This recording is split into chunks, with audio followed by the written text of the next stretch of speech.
성경은 위인전이 아니지요. 평범한 인간이 얼마나 하나님의 속을 썩이는가를 보여주는 책이죠. 그럼에도 불구하고 하나님은 그 인간을 포기하지 않고 끝까지 어떻게 붙들어 주시는가, 그 진짜 하나님의 모습을 우리 가운데 보여주는 책이 바로 성경책이죠. 야곱의 삶을 보면서 좀 아쉽다는 생각을 하지 않습니까? 베델에서 하나님을 만났을 때 그때부터라도 하나님 앞에 기도하는 삶을 살았더라면, 아니 76세 때 그런 경험을 했고 20년이 지나서 이제 고향으로 돌아오는 길에 약복강 나루터에서 다시 하나님을 만나지 않습니까? 주의 음성을 듣지 않습니까?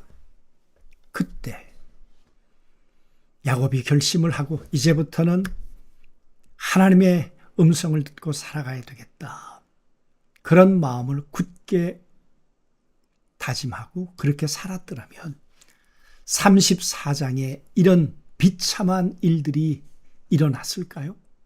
딸 디나가 강간을 당하고 자식들은 살인자가 되고 야곱과 함께한 사람들은 전쟁의 위기, 그 앞에서 두려워 떨게 되고 환경, 관계 모든 것이 다 파괴되고 마는 이런 흑암 혼돈 공허를 경험했겠는가 그 말이에요.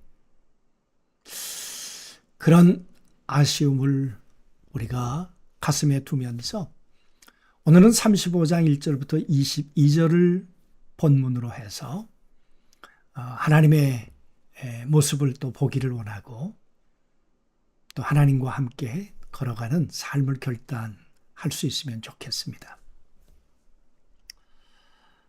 무너진 자리에서 다시 방향을 찾다.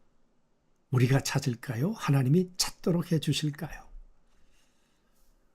더 나은 삶을 원하면서도 과거의 낡은 짐들을 왜 버리지 못할까? 오늘 35장 1절에 들어오면서 하나님이 야곱에게 올라가자, 베델로 올라가자. 그랬더니 야곱이 뭐라고 말합니까? 환난 날에 나와 함께 해주셨던 하나님께로 베델로 올라가자. 그러면서 여러분 2절에 이렇게 얘기를 합니다. 야곱이 이에 자기 집 사람과 자기와 함께한 모든 자들에게 이르되 너희 중에 이방 신상을 버리고 자신을 정결하게 하고 의복을 받고 입으라. 그 말은 이방 신상이 이 이스라엘 집안에 그리고 함께했던 종들에게 그야말로 깊은 영향을 줬다는 거죠. 하나님도 붙들고 이방신도 붙들고 그렇게 살았다는 거죠. 이방 신상을 섬기기 위해서 장신구들도 했을 것이고 의복도 그렇게 갖춰 입으며 살았겠죠. 그래서 세겜을 떠나지 못하고 있었던 것은 아닐까? 우리들은 어떨까요, 여러분?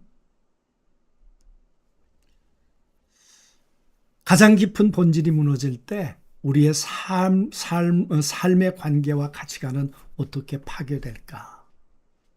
우리의 본질이 뭡니까? 하나님의 형상을 갖고 사는 거죠. 하나님을 떠나면서부터 하나님의 형상이 깨어져 버리고 말았습니다. 그랬더니 야곱이 어떤 모습을 보였습니까? 아버지로서 책임을 회피하죠. 문제 앞에서 방관하죠. 남의 일처럼 생각하고 내 안전만을 생각하죠. 뿐만 그렇습니까?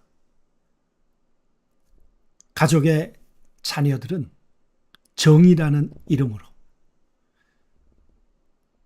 할례를 받아라.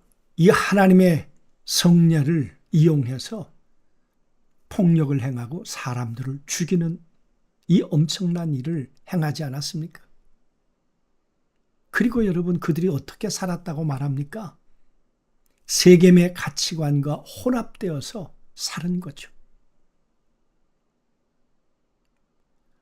하나님 원하시는 삶으로의 삶이 다 붕괴돼 버리고 말았다는 거죠.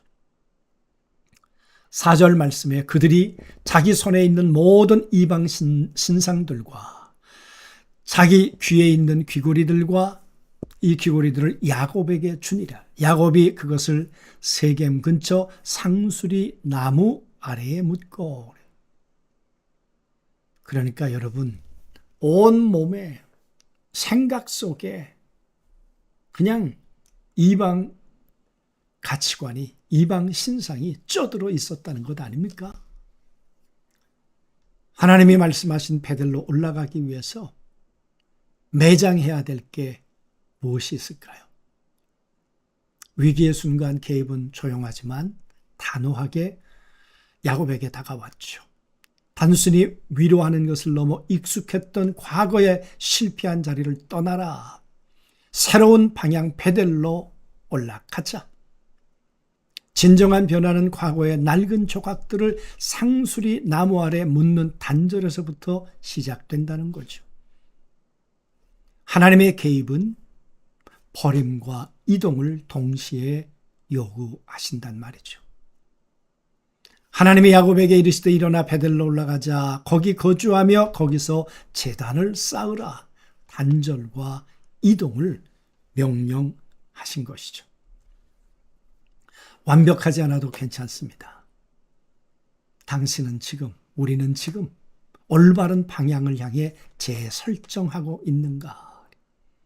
침묵하던 자가 가족을 인도하기 시작하고 생존에 급급하던 자가 다시 삶의 목적을 설정을 하고, 물론 그 후에도 실패는 존재할 수 있죠. 하지만 중요한 것은 완벽한 상태가 아니라도 방향입니다.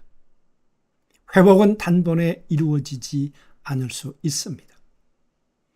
그러나 참된 목적지를 향해 다시 걸음을 내딛는 것, 그렇게 시작하는 것, 그것이 소중하지요.